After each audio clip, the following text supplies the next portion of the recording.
Amen. So we're actually going to try to finish up all the northern kings of Israel. And actually, you saw them all mentioned in this one chapter. So obviously, there's a lot of conspiracies and people getting smitten by other kings. If you haven't already, we have a chart. We have the charts over there that are on the soul winning table as far as the line of the kings. And so go ahead and grab one when you get a chance. I should have probably told you to grab them before the sermon here. But basically, we had gone all the way to Zechariah. So we had Jehu, and then we have 4 of his progenitors. So the 4th generation, which is what God said would happen. And so we had Jehu, Jehoahaz, Joash, Jeroboam, and then Zechariah, who only reigned for 6 months. And so we're going from Zechariah now, going into Shallum, who only reigns a month. And then we have Menahem, who reigns 10 years, and then Pekahiah, his son, who only reigns for 2 years. It seems to always be that way. You have one that reigns, and then there's this conspiracy, and his son dies after 2 years. So that 2-year reign is like something that's very kind of consistent through the line here. But anyway, his son reigns, and then Pekah. So Menahem takes out Shallum, and then Pekah takes out Pekahiah, and then just down the line, just these conspiracies that happen. Hoshea is the last one. Hoshea is where the northern kingdom of Israel is going to be taken out by the Assyrians. And so that's the end of that line. Okay, and so I want to try to get through that if I can. So basically, some of these kings, there's not much mentioned about them besides that they did evil in the sight of the Lord, and they did after the sins of Jeroboam's son Nebat. So that's pretty easy, right? There's not much more to say about them besides that.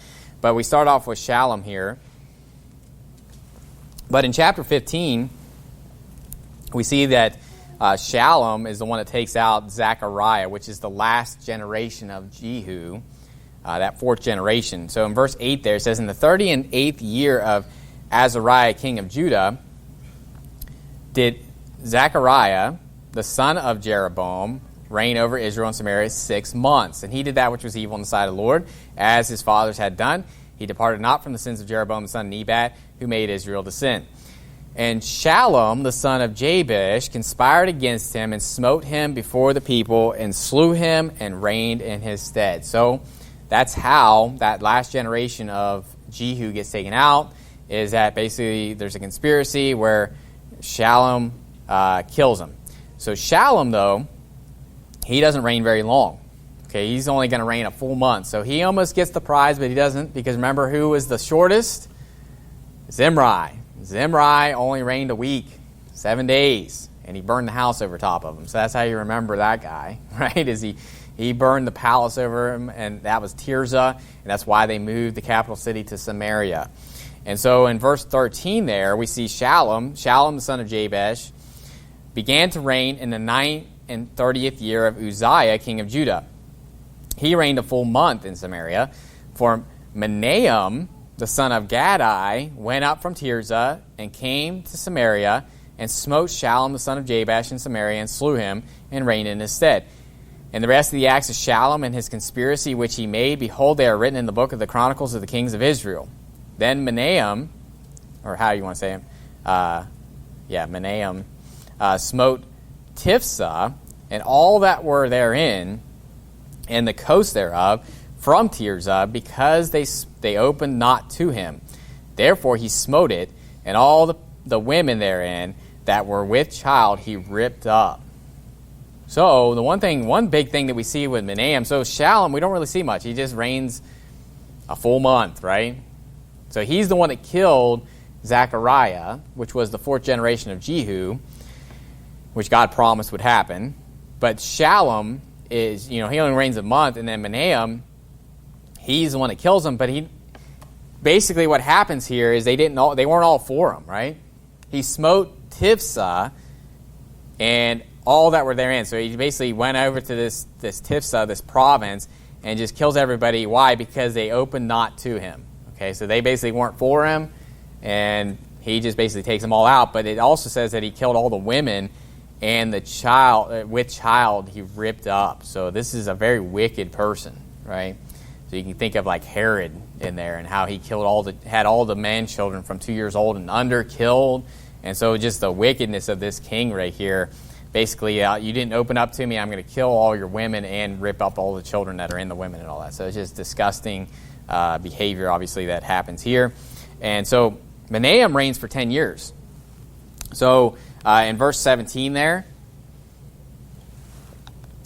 it says in verse 17, in the 39th year of Azariah, king of Judah, began Menahem, the son of Gadai, to reign over Israel, and he reigned 10 years in Samaria. And so you say, I thought it was Uzziah. It's the same person. So when you look at this, and it goes Uzziah, Azariah. So actually in all these cases with Zechariah, he reigned in the 38th year of Azariah, king of Judah. And then it goes down and talks about how Shallum reigned in the 39th year of Uzziah. It's the same king, okay? Because you may look at that and be like, what in the world? And then it goes back to Azariah. So it's the same person, okay? So we'll get into that when we get into Uzziah. But it's the same king. It's just a different name, okay? But he reigns, so Menahem reigns 10 years in Samaria.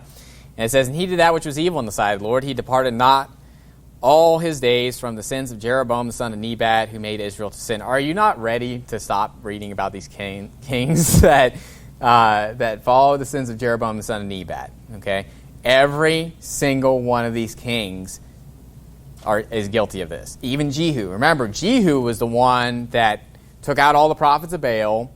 Right, he was the good one that took out all the house of Ahab.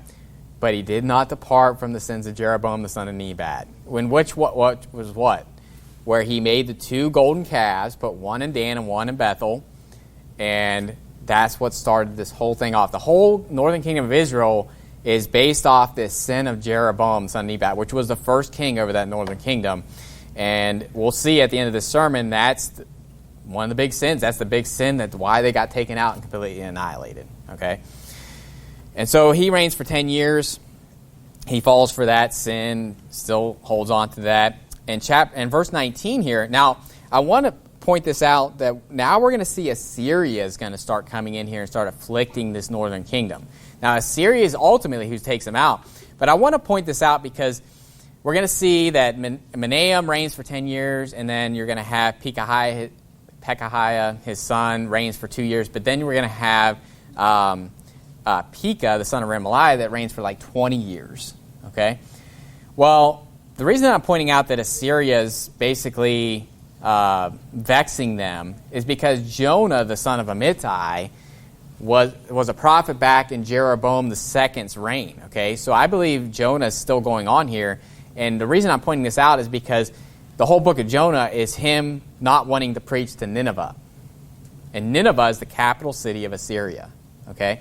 So when we read through these passages about Assyria, you can understand where Jonah's coming from, because Jonah was a prophet in the northern kingdom of Israel.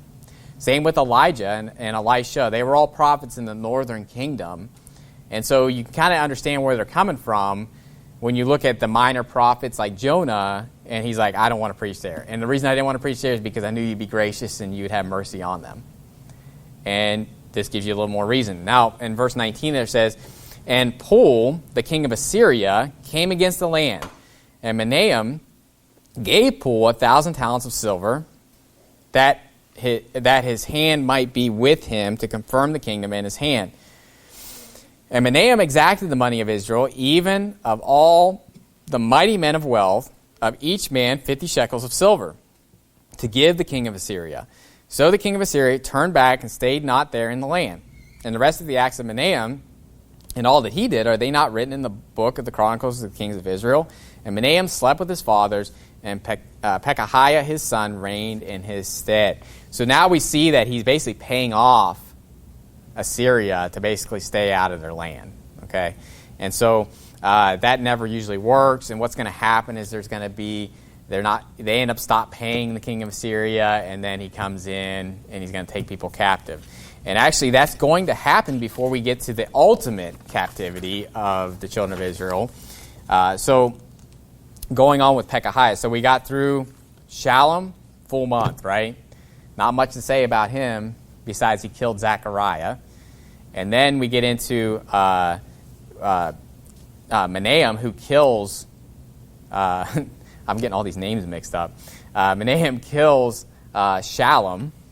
Now, he reigns for 10 years, and Pekahiah, his son's going to reign for 2 years, but then he's going to end up getting killed by somebody. Okay, so there's going to be another conspiracy here. So in verse 23 here, it says, in the 50th year of Azariah, king of Judah, Pekahiah, the son of Menahem, began to reign over Israel and Samaria and reigned 2 years.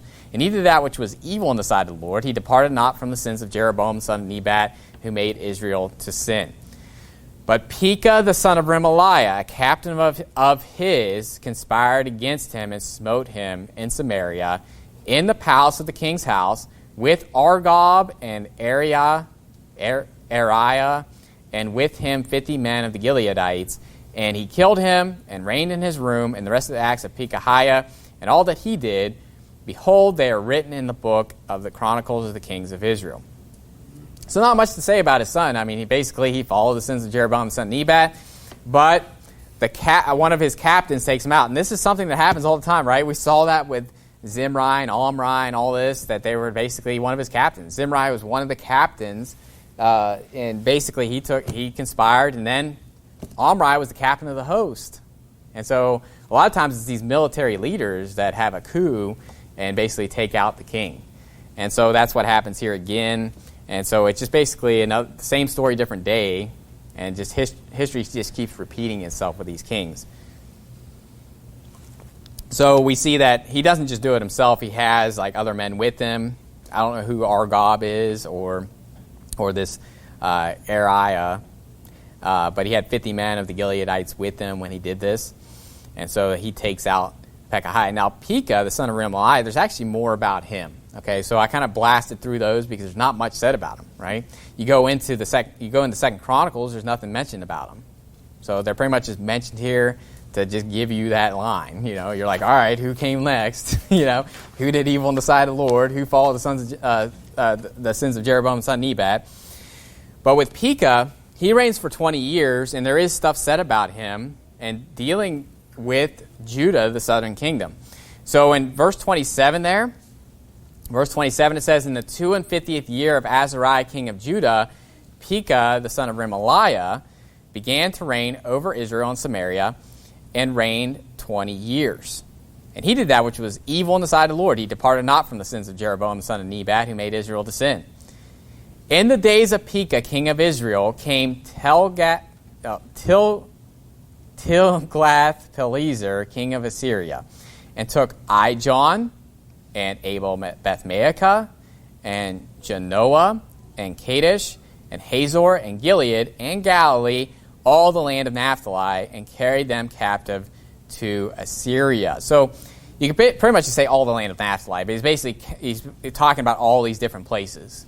That also shows you where Galilee is. I know I already covered this when we were talking about Galilee, the Gentiles, and all that, but Galilee is in the land of Naphtali and Zebulun, and that's why when you look in the New Testament in Matthew, when we were in Matthew, I was talking about this because it talks about the prophecy of where Jesus was going to dwell, and he was in Galilee of the Gentiles, which is in Naphtali. Okay, so anyway, it's just basically saying all these places in Naphtali that was taken captive. So before the ultimate carrying away of the children of Israel in that northern kingdom, notice how some have already been taken away captive in Assyria. So you can see that if, let's say Jonah was still there, you know, Jonah's still alive. Maybe this is after this happens that Jonah's like commissioned to go preach to Nineveh so that God won't destroy him. And you can imagine why he'd be like, I don't want to do it. Because they've taken our cities, they've taken captive our people from, you know, and then we're paying off these people so that they don't come into our land. So Pul, he basically pays off Pul, right? But then in this case, you know, he basically just comes in and Tilgath-Pileser, that's a tongue twister, basically takes out Naphtali. And it says in verse 30, and Hoshea, the son of Elah, made a conspiracy against Pekah, the son of Remaliah, and smote him and slew him, and reigned in his stead in the 20th year of Jotham, the son of Uzziah. And the rest of the acts of Pekah and all that he did, behold, they are written in the book of the Chronicles of the Kings of Israel. So we're not done with Pekah, but Hoshea is the last king. Okay, so just so you know, that's where it ends. Hoshea is going to reign 9 years before they're completely taken away captive. Okay, and so 20 years with Pekah, and then there's just ultimately 9 years, and 3 of those years is going to be him being besieged by the king of Assyria. But I want to get into Pekah because it's interesting because it talks about how Pekah, the son of Remaliah, the king of Israel, and how he warred with Judah. Okay, so in verse 36 there, it talks about that during Jotham's reign. And so in verse 36 it says, "Now the rest of the acts of Jotham and all that he did, are they not written in the book of the Chronicles of the Kings of Judah? In those days the Lord began to send against Judah Rezin, the king of Syria, and Pekah, the son of Remaliah." And notice that we're going to see, and actually Ahaz, his son, is the one that's really going to be getting the brunt of this. Go to 2 Kings chapter 16, because we're going to see where this happens, okay? So Pekah is going to make war with Judah, but he's going to bring in the Syrians with him, okay? So the Syrians are coming into play here, and he's basically yoking up with the Syrians to go after Judah. And the reason I'm pointing this out because there's something interesting that's said here. We're actually going to see the first mention of the word Jew in the Bible. Okay? And so in verse 5 there it says, "Then Rezin, king of Syria, and Pekah the son of Remaliah, king of Israel, came up to Jerusalem to war. And they besieged Ahaz, but could not overcome him. At that time Rezin, king of Syria, recovered Elath to Syria, and drave the Jews from Elath, and the Syrians came to Elath and dwelt there unto this day." So notice that who's going against, it says Rezin came against Jerusalem to war. And this whole idea that, well, the children of Israel, they're the Jews. The children of Israel are fighting against the Jews. What are you talking about? Like, this is the first mention of the word Jew in the Bible, by the way. And you can just see from this, he's going to who? Where? Jerusalem, right? And where? Judah, Jew. It's not that complicated, okay? That the Jews is just a different way of saying those that are of Judah. And actually, it's just something that in the New Testament, being of Judah or Judea is synonymous with the Jews, okay? Now, Jews sometimes can be talking about a religion, but it was the religion of Judah, okay? So it'd be like if you had a religion in America and it was like a religion that was just like that's where it came from, that's where it was at, located, and you could basically say it's like the American religion, right? And so you can use it as a nationality or you can use it as a religion, okay? But it's very clear that the Jews are not Israel. Okay? Because it's talking geographically, they drave out the Jews from where? They drave out the Jews from this city here in verse 6 there, from Elath. And the Syrians came to Elath and dwelt therein unto this day. So basically, they got all the people that were of Judah out of there. It wouldn't make any sense to say that those were Israelites. Okay? Obviously, in a sense, they are because Judah's of Israel, right? Meaning that he came out of the loins of Israel. But what we're talking about here is northern Israel and then the southern kingdom of Judah, okay? To say that Abraham was a Jew is scripturally retarded. It's sorry to be a little crass, but it is because that's ridiculous. He's called a Hebrew, okay? Jew and Hebrew are not synonymous, okay? Because that means that Abraham came out of the tribe of Judah. Do you realize how dumb that is, okay? Because, it talks about how Abraham, and you kind of think of Levi, right? Levi, through the loins of Abraham, right, gave tithes unto Melchizedek. But it'd be ridiculous to say that, well, Abraham's of Levi. He's a Levite. No, he's the father of Levi. That doesn't make sense to go backwards like that. So, Abraham's not a Jew. You could say David is, technically, because he's of Judah, right? But even then, it wasn't even mentioned until there was a split in the kingdom. And on top of that, it wasn't even mentioned until like the very end of the kingdom of Israel that they're even being called Jews, okay? And so this idea of like, well, the Jews, the 144,000, that's the Jews. Most of the tribes are not called Jews here because 10 tribes are the northern kingdom of Israel and they're not called Jews. They're being contrasted to the Jews, Okay? And so, well, you say, well, Benjamin would be a Jew. Okay, because Benjamin was a part of the southern kingdom. But you could say that the Levites were Jews then, too, because a lot of Levi was down there. They were the priests. They were the high priests. All that stuff that was going on there. So, anyway, I want you to see that because it's very clear. And by the way, this is the first mention of the word Jew. So, this is a pretty good place to see what it means. They're called Jews because they were of Jerusalem. Simple, okay? And so, I keep going back to chapter 15 there.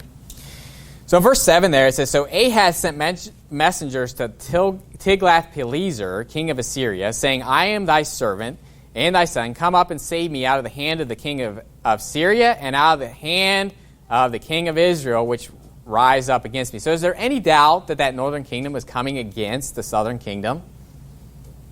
It's clear. And they drave out the Jews. They're not driving out their own people. Okay? And so, obviously, the children of Israel, the northern kingdom, were not called Jews. It just wouldn't make sense. Okay?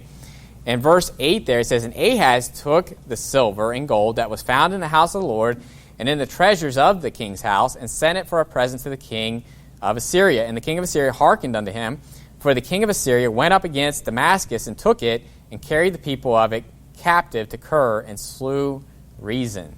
Now, we're going to see actually with this story that the king of Assyria actually did not help the king of Israel, or the king of Judah, I'm sorry, Ahaz.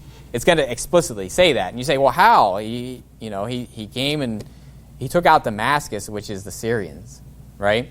He didn't come in and war against them that was coming against Jerusalem. He went up to Damascus and took out, the Syrians' capital, and he kills Rezin, which is their king. So they took out Syria, okay? I guess you could say that helped in a sense because now they don't have Syria on their side to help them.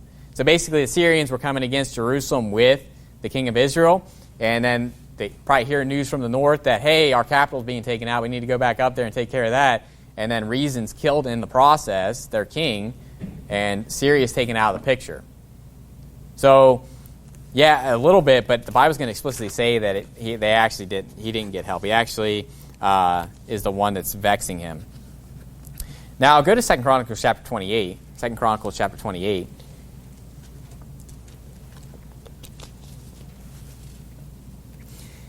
So out of all these kings of Israel, this is one of the few that's actually mentioned in the Chronicles, because the Chronicles are about Judah, okay? So when it talks about that, is it not written in the Chronicles, the kings of Judah, that's what you're dealing with 1st and 2nd Chronicles. The kings of Israel is really what the kings are. So if you want to look at 1st and 2nd Kings, that's really the 1st and 2nd Kings of Israel, and then you have 1st and 2nd Chronicles of Judah, the kings of Judah. That's pretty much what you're dealing with there. Basically, most of 2nd Chronicles is all about Judah. But why is he mentioned here? Because you're talking about the king of Judah dealing with this, okay? So it's Ahaz's story. It just happens to be that there's a king of Israel in there in this story. So notice in verse 5 there, so 2 Chronicles chapter 28, verse 5, it says, Wherefore the Lord his God delivered him into the hand of the king of Syria, and they smote him and carried away a great multitude of them captives and brought them to Damascus. And he was also delivered into the hand of the king of Israel, who smote him with a great slaughter. Now, what this chapter is giving you is a lot more information about when Pekah, the son of Remaliah, and Rezin, the king of Syria, came against Judah. Because you read that, and it's like, oh, he's coming against them. He gets help from the Syrians. Not much loss there. They drave out some of the Jews. That's all you really see in that chapter. Well, in this, it talks about how Syria, obviously took away captives. But notice what it says in verse 28, because it says that Israel smote them with a great slaughter. For Pekah, the son of Remaliah, slew in Judah 120,000 in one day. Think about that number for a second. 120,000 in one day. That's insane. I mean, even with students, the town of Morgantown is 60,000 people. Honestly, if you looked at the whole county maybe of Monongalia, you're dealing with maybe 100,000, somewhere around there. And so you can just think about that number for a second. 120,000 in one day were killed by Israel.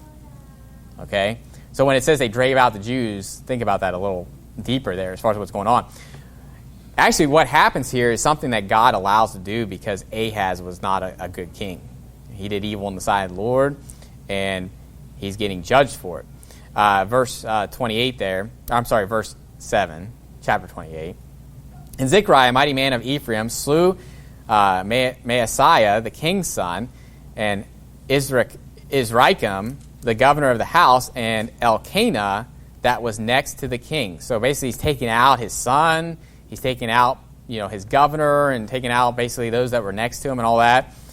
It says, and the children of Israel carried away captive of their brethren 200,000 women, sons, and daughters, and took also away much spoil from them, and brought the spoil to Samaria.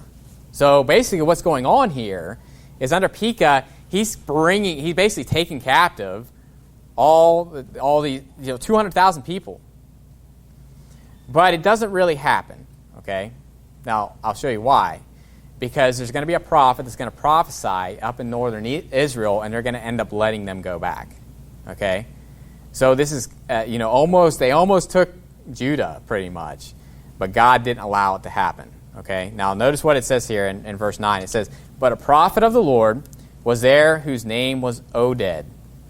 And he went out before the host that came to Samaria and said unto them, behold, because the Lord God of your fathers was wroth with Judah, he hath delivered them into your hand, and ye have slain them in a rage that reacheth up unto heaven. So notice this, that God he basically allowed this to happen. And we're not in the King Ahaz yet, but we're going to see that he does wicked things with other gods and all this other stuff, right? And so basically God's judging the southern kingdom of Judah because of Ahaz's sins, of the sins of Judah. But he's saying, I was wroth with them, but you have slain them in a rage that reaches up to heaven. Basically, you went too far. Does that make sense? Like, I wanted them to be judged, but you went too far with it.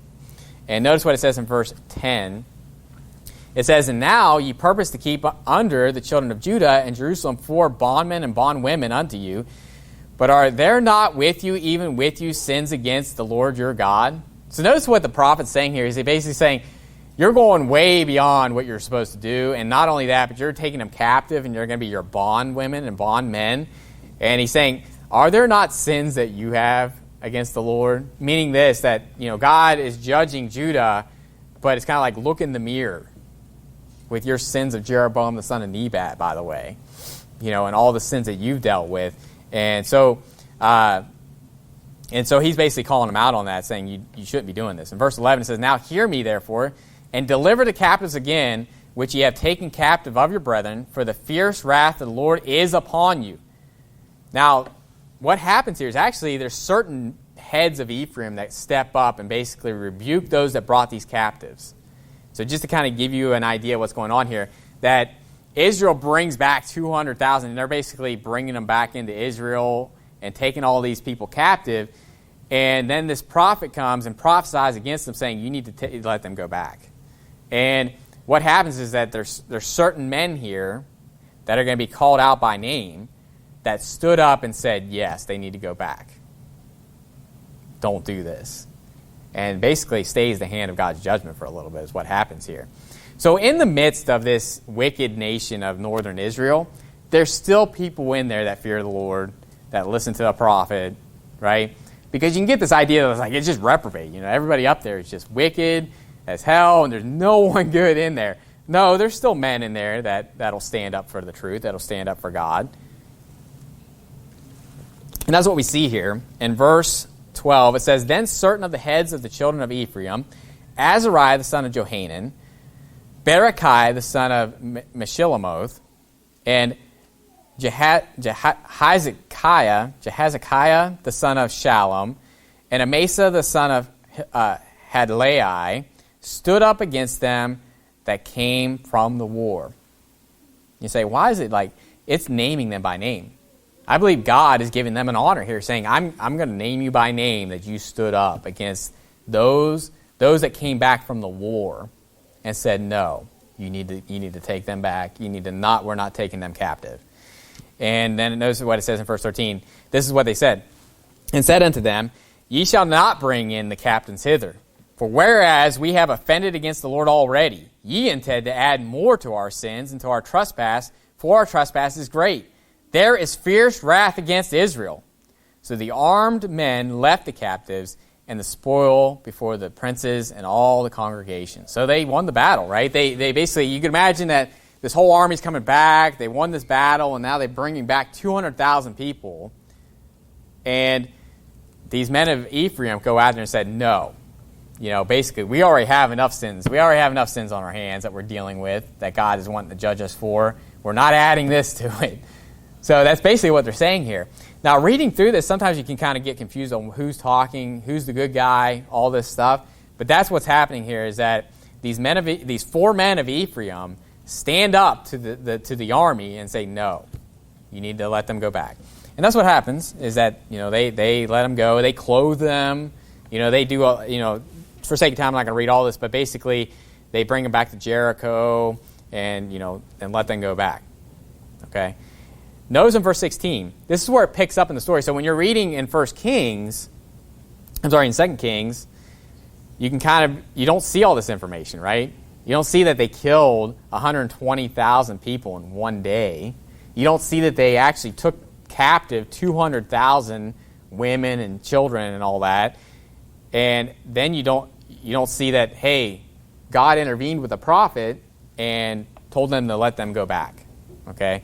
Because then in verse 16, at that time did King Ahaz send unto the kings of Assyria to help him. Okay? So when you read that, Hezekiah sent messengers, that was like at the very beginning of the chapter that we were reading, and you didn't see all this information. So it's definitely an interesting story on how God basically was judging Judah, and he was using Pekah, the son of Remaliah, even though it was a wicked king, and Rezin, I'm sure, wasn't a godly king either, of Syria, but he used them to judge Judah for their sins, but he said, you went too far. So this happens a lot, when God's judging a nation, and then they go too far. So you can't blame God sometimes for how bad things get, or if it's really wicked and really horrible, right? Like there's raping and pillaging and all this stuff. God's not ordaining that. But it happens. And then he ends up having to rein them in and saying, you went too far, and now you're getting judged. Okay? And so the king of Assyria is going to basically kind of help Ahaz. Notice what it says in verse 19. It says, for the Lord brought Judah low because of Ahaz, king of Israel. For he made Judah naked and transgressed sore against the Lord. And Tiglath-Pileser, king of Assyria, came unto him and distressed him, but strengthened him not. So notice that it's saying Tiglath-Pileser came unto him and distressed him, but strengthened him not. For Ahaz took away a portion out of the house of the Lord, and out of the house of the king and of the princes, and gave it unto the king of Assyria, but he helped him not. So when you're reading through 2 Kings, you're kind of like, well, it seems like he helped him, right? He asked him, he gave him money. And then all it says in there is that he went up to Damascus and took out Damascus and killed Rezin. Okay? He didn't help Ahaz, though, right? Kind of did, right? But as it says here, it says, but he helped him not. So the Bible's saying that he didn't help him, okay? So he basically took his money and went out and took out one of his enemies, Rezin, of Syria, and took them out. And so he basically just gave up a whole bunch of money to this king. And so Tiglath-Pileser, there's a one to remember there. I think Pol's a lot easier to say, Pol or whatever you want to say there. So go to chapter 17. Chapter 17 is really where Israel ends. So we saw Pekah, the son of Remaliah. Well, Hoshea is going to come in on this.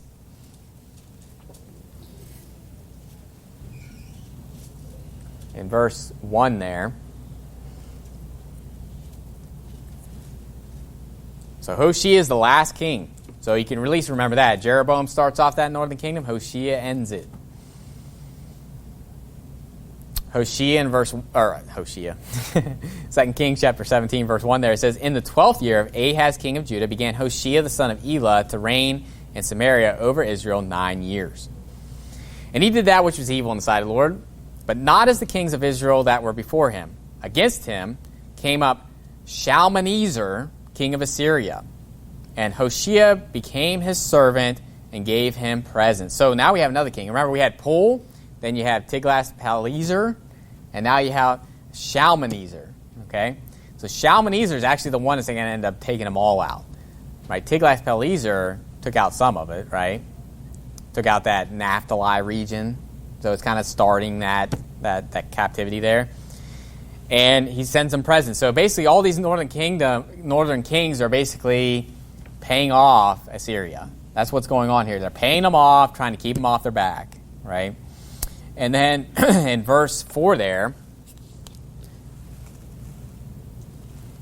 it says, the king of Assyria found conspiracy in Hoshea. So now that he's not doing what he's told. Okay, that's pretty much what happens here. Is Hoshea is not doing what he's told. He's not paying him. For he had sent messengers to So, king of Egypt, and brought no present to the king of Assyria, as he had done year by year. Therefore the king of Assyria shut him up and bound him in prison. Then the king of Assyria came up throughout all the land and went up to Samaria and besieged it 3 years. In the ninth year of Hoshea, the king of Assyria, in the ninth year of Hoshea, the king of Assyria took Samaria and carried Israel away into Assyria, and placed them in Halah and in Harbor, by the river of Gozan, and in the cities of the Medes. So now all of Israel's carried away into Assyria. Now, this happens in the beginning of Hezekiah's reign. So when you get into Hezekiah's reign and you have this whole thing where Sennacherib, you have Rabshakeh that's talking on the wall, and then King Sennacherib of Assyria is trying to take him out. He already took out the northern kingdom, right? And that's why he's saying, who's going to come up against me? We already took out the northern kingdom. So basically, you can see where Hezekiah is coming from when you get into his story on the fact of these Assyrians, right? They took out the northern kingdom, and now they just keep coming down. They're trying to take out the rest of it. But God obviously doesn't let that happen. And so Assyria takes away all of Israel. Now look in verse 22 there. Because you could read this whole chapter, and, for sake of time, we're not going to read through this whole chapter, but it goes through all the sins of Israel. And just all the stuff they did. They let their children pass through the fire. They're sacrificing their children unto other gods. You think of all the Molech and all these different things they were doing. In verse 22, for the children of Israel walked in the sins of Jeroboam, which he did. They departed not from them until the Lord removed Israel out of his sight, as he had said by all his servants the prophets. So was Israel carried away out of their own land to Assyria unto this day. There you go. The sins of Jeroboam, the son of Nebat, has finally come to completely annihilate them. They're all taken captive into Assyria. Now, go to Isaiah, because what I want to cover here is what happens to that northern kingdom after they're carried away captive. This is where we get into the Samaritans. And so when you're in the New Testament, you say, why does this matter? Because in the New Testament, the Samaritans are brought up a lot. You say, who are the Samaritans? Well, throughout this whole study, do you remember what was the capital city of Israel? Samaria. It wasn't always that way, but you remember that's why Zimri burnt the house over top of him, right? He burnt the palace over him in Tirzah, and from that day, after that, Omri ended up building another capital in Samaria, okay? And from thenceforth, it was Samaria was the capital city, okay? And so what's going to happen here is that all of the tribes of Israel are taken out of there, and they're going to bring in people from other countries to dwell in there and basically assimilate to a pseudo, Christianity, I guess, if you want to look at it that way, meaning that it's a pseudo, true religion, but it's not, okay? And the reason that I want to go through this is because it really helps you understand why Jesus said, don't go to the Samaritans or to the Gentiles, but go to the house of Israel, to the lost sheep of the house of Israel. He did not count the Samaritans as being children of Israel. It's going to be very clear why, okay? This is also another reason why when you look at the 144,000, you're like, the 144,000 tribes. they're completely gone by this point. This is where the start of them being completely gone. We haven't even got to the captivity of Judah and Babylon yet, not to mention all the hundreds of years that go by until you even get to the day of Christ. But those 10 tribes are completely scattered and taken into Assyria, and they're scattered throughout all the nations, right? They don't come back into that country. And go to Isaiah chapter 7. Isaiah chapter 7. We're going to see a prophecy against Israel and that this was going to happen. Okay? Now, first in Isaiah 1, I just want you to see that Isaiah was a prophet that was preaching during this time. Isaiah was there, but, Isaiah was he was a prophet in Judah, right? So you had prophets in Israel and you had prophets in Judah, but basically, when you start off the book of Isaiah, it's very clear that he was prophesying to the southern kingdom of Judah. He was there. He's the one that talked to Hezekiah when he came in and said, "You're going to die." And then he comes back in and said, "Okay, he's giving you more. He's giving you 15 more years." All this stuff. Isaiah is the one that's there, right? But in verse 1 of chapter 1, it says, "The vision of Isaiah the son of Amos, which he saw concerning Judah and Jerusalem in the days of Uzziah, Jotham, Ahaz, and Hezekiah, kings of Judah." So when does this happen? In between Ahaz and Hezekiah. During that reign is when the northern kingdom of Israel is taken out. So go to Isaiah 7. And Isaiah 7 obviously is very famous because that's where we get the famous verse of the virgin birth and all that. But this is really, what's the term? Short term. I'm missing the word that I'm trying to think of. Like as far as you have the far away future vision, but then you have the short term or near future. That's what I'm thinking of. The near future type of prophecy, right, is what's going on here in chapter 7, dealing with the kingdom of Israel. So verse 1 there, it says, "And it came to pass in the days of Ahaz, the son of Jotham, the son of Uzziah, king of Judah, that Rezin, the king of Syria, and Pekah, the son of Remaliah, king of Israel, went up toward Jerusalem to war against it, but could not prevail against it." So we already read that whole story, right? Why couldn't he prevail against it? Was it because Judah actually could fight against them? No, it's because God let them, basically prophesied against Israel, and they let them go, right? That's why, because God wouldn't let it happen. In verse 2 there, so really God intervened there. If it was up to the northern kingdom of Israel, they would have been completely taken away. But in verse 2 there it says, "And it was told the house of David, saying, Syria is confederate with Ephraim, and his heart was moved, and the heart of his people, as the trees of the wood are moved with the wind. Then said the Lord unto Isaiah, Go forth now to meet Ahaz, thou and Shear-Jashub thy son, at the end of the conduit of the upper pool, in the highway of the fuller's field. And say unto him, Take heed, and be quiet, fear not, neither be faint-hearted, for the 2 tails of these smoking firebrands, for the fierce anger of Rezin with Syria, and of the son of Remaliah, because Syria, Ephraim, and the son of Remaliah have taken evil counsel against thee, saying, Let us go up against Judah and vex it, and let us make a breach therein for us, and set a king in the midst of it, even the son of Tabiel." So notice this is the heart of what they're thinking, why they're going into Judah, trying to take them out. But God wouldn't let it happen. Notice what it says in verse 7. "Thus saith the Lord God, It shall not stand, neither shall it come to pass.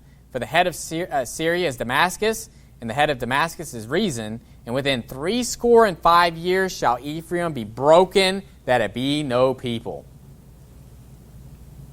And the head of Ephraim is Samaria, and the head of Samaria is Remaliah's son.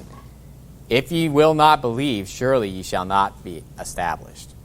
So what's he saying? He's saying, go to Ahaz and say, this is not going to stand. Right? Basically, they were taking them captive. They took 200,000 people out of Jerusalem, and they were going to set up their own king in there, right? And he said, it's not going to stand. And notice that it says that Ephraim is going to be broken. Now, Ephraim, a lot of times, is referring to that northern kingdom. Just like Judah is referred to the southern kingdom, even though it wasn't just Judah. But Ephraim was the majority of the tribe up there, right? So Ephraim and Judah, sometimes you'll see those used synonymously. And so it's just basically saying that Ephraim is, the capital of Ephraim is what? Samaria. And the head of Samaria is who? The king.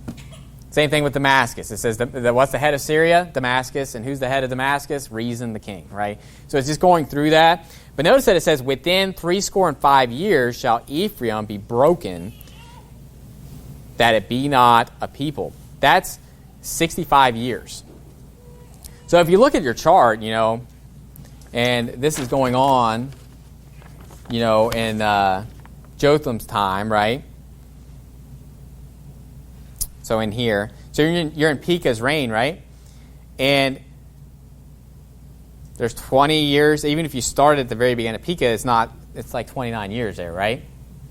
But what happens here is what we're going to see if you go back to 2 Kings chapter 17, is that basically he takes them captive, and then later on, he's going to resettle Samaria.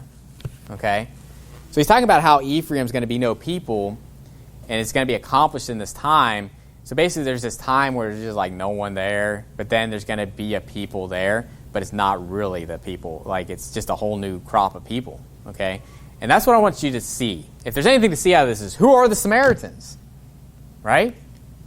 Because I've heard this preached too, that, the Samaritans are a mingling of Israel and the Assyrians. I'm not really seeing that. Okay, I'm going to show you what it says here. I'm not saying that like some of them didn't mingle with them before they came down. I don't know. It's not that it's impossible. But it says that Israel was carried away to Assyria, and we're going to see who's brought back in. Okay? And so in 2 Kings chapter 17 and verse 24,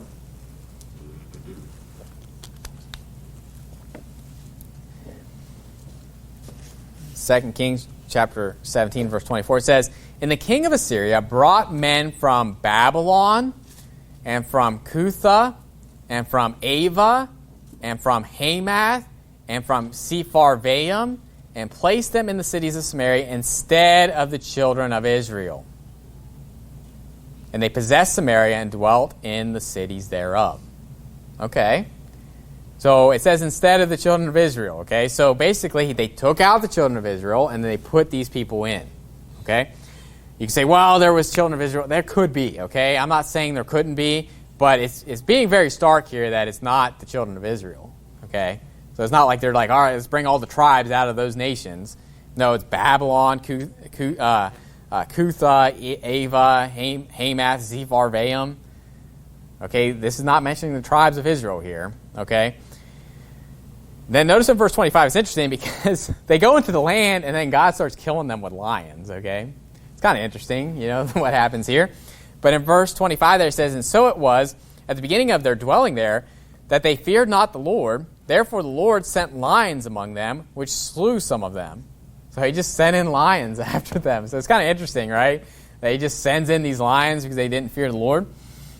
Verse 26 says, wherefore they spake to the king of Assyria, saying, the nations which thou hast removed and placed in the cities of Samaria know not the manner of the God of the land.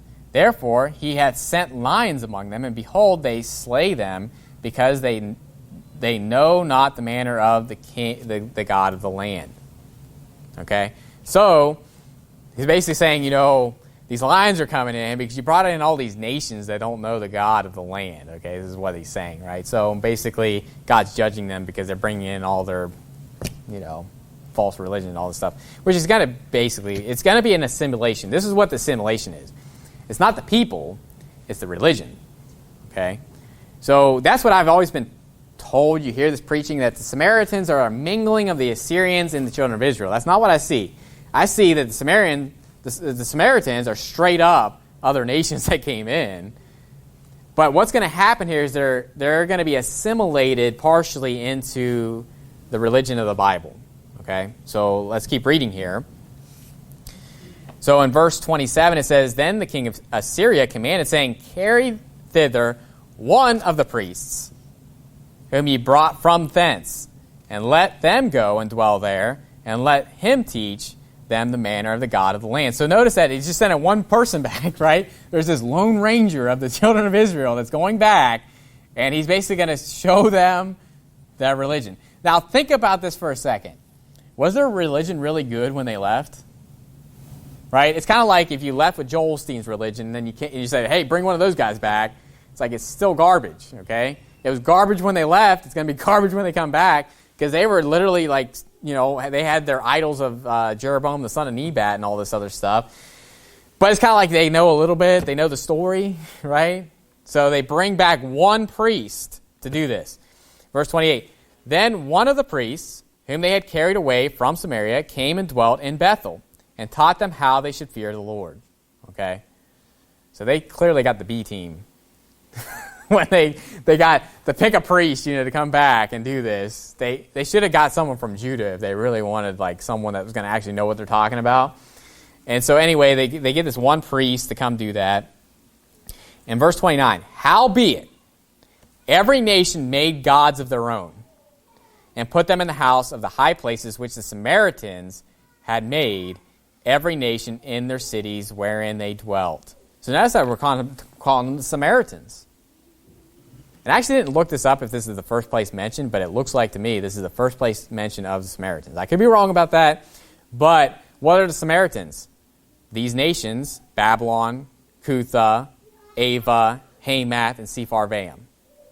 It's a conglomeration of these nations that came back into the northern kingdom of Israel.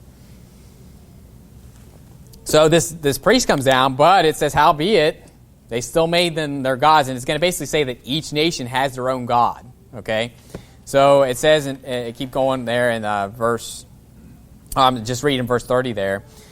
It says, and the men of Babylon made Succoth Benoth.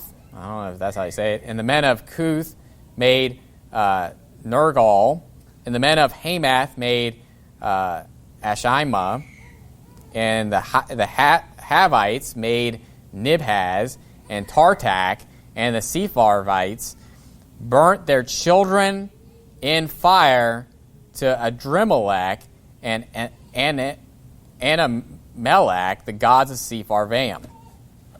So it sounds great, right? These nations came down, they just brought their gods with them, and now it's a nation of a conglomeration of gods. Sounds like Hinduism or something right here, right?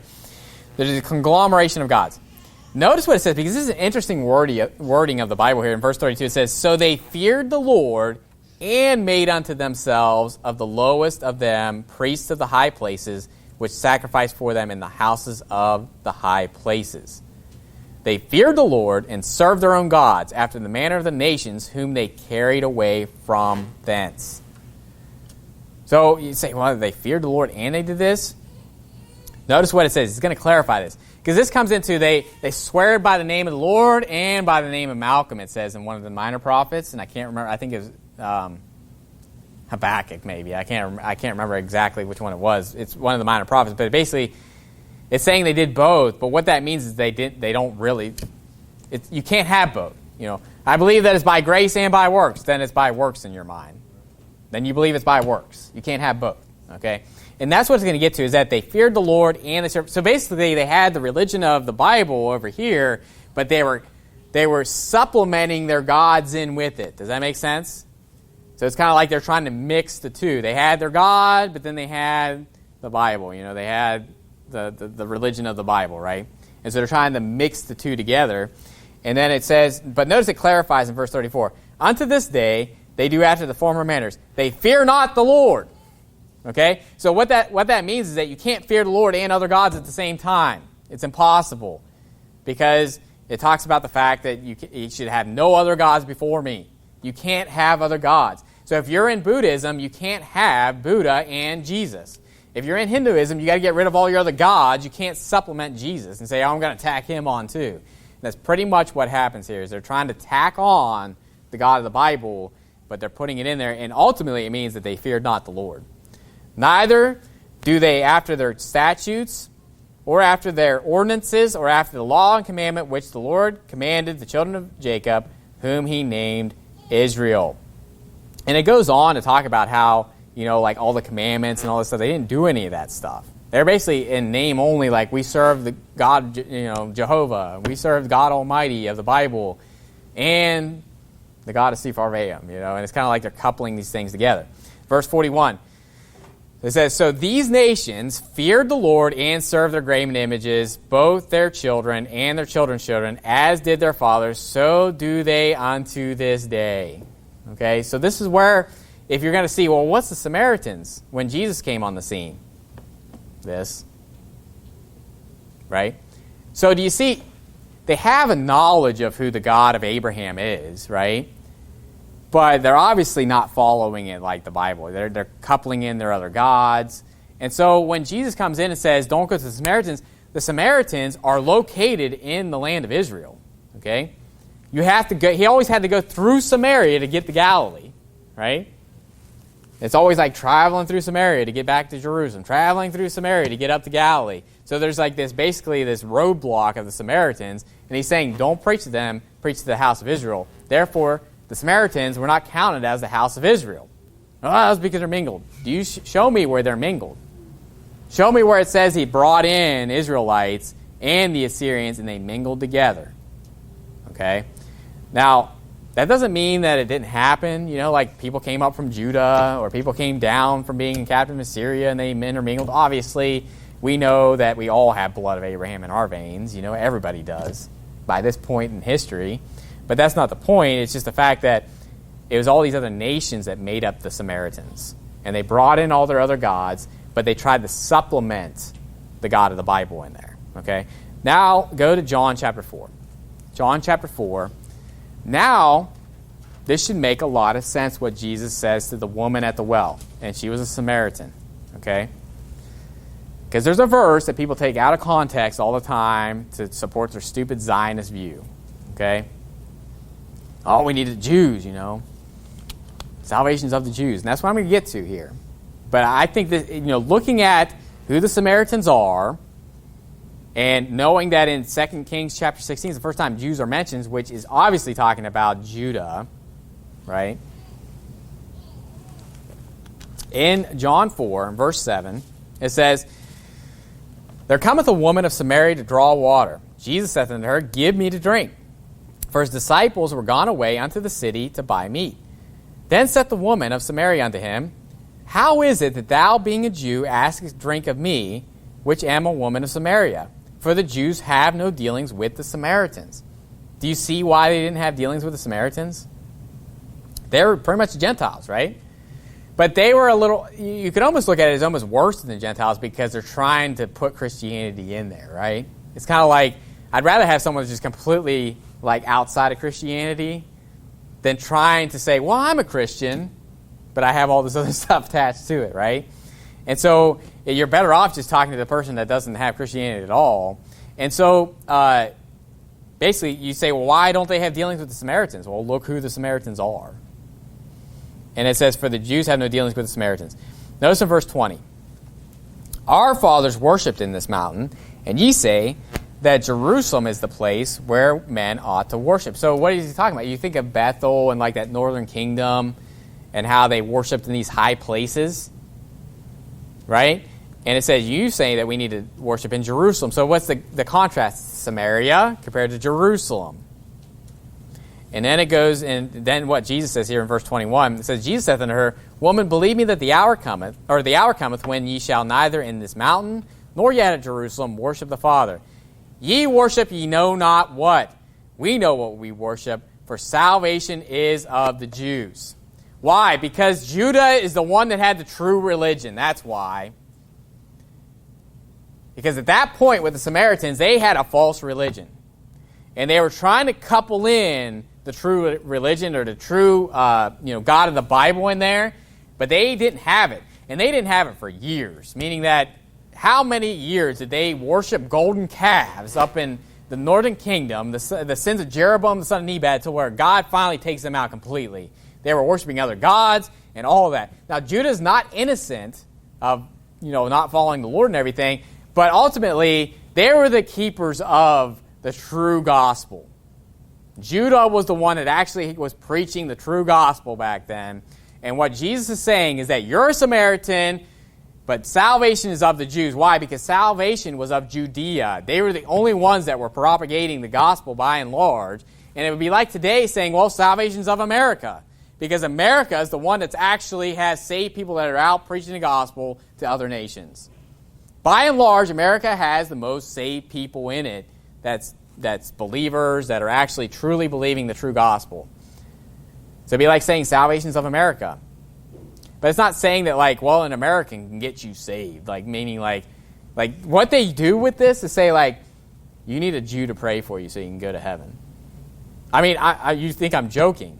I've had people say that if a Jew prays for you, it's an extra blessing than if a normal Christian prayed for you. Right? I already proved to you. I already told you that I'm Jewish by heritage, right? So if you want a special blessing, let me know. It's ridiculous, okay? But obviously, when you look at this, he's not talking about the people. He's talking about religion. He says, you worship you know not what. Salvation is of the Jews. And when you look back at this story, it makes perfect sense that, well, the salvation, or think about this, the religion of the Samaritans is obviously wrong. That's why he's saying you don't even know what you worship. You have all your other gods that you're trying to tack on to what the true religion is. So it's kind of like they know a little bit about God, the God of Abraham, and what the gospel is a little bit, but it's all tainted by their other gods that they worshiped, and it's spelling out that who you're dealing with here. So I wanted to show you that. So when you look at that story, it's kind of like, okay, that's why he's saying that, because the Samaritans had some, and I'm going to use this term, bastardized version of the God of the Bible. Right? They brought in, when they came in originally, they just had their religion, their gods. And it was interesting because it wasn't even just like they brought in the god of Babylon, they all worshiped that. No, they each brought in their own god, and they were all worshiping their own separate gods. Then they coupled that with the God of the Bible. And the Bible's saying that means they're not fearing God. You can't couple something with God. You can't have other gods beside him. That's the first commandment, right? Thou shalt have no other gods beside me, right? So, that being said, he's basically saying, listen, you don't know what you worship up there in Samaria, or here in Samaria, wherever he's in Samaria, right? That's what he's saying. You worship you know not what. Isn't that the truth? Aren't they a little confused? Like, what God are you worshiping up here? And it's kind of like if you talk to a Hindu and they got like millions of gods. It's like, you worship you know not what. What in the world? It's like when Paul goes into Athens and they had like a devotion to the unknown God. And he's like, you're so superstitious, you literally just wanted to make sure you didn't miss one. Right? We'll make sure we didn't miss one. We got an unknown God over here. So when he says salvation's of the Jews, he's just saying that, listen, we have the true gospel. Right? We had the true gospel here because there were saved people before Jesus came on the scene that were preaching the right gospel. There's an unbroken chain of the right gospel, right religion that's in there. And so I hope that makes sense, as far as when you get down to where the Samaritans come from.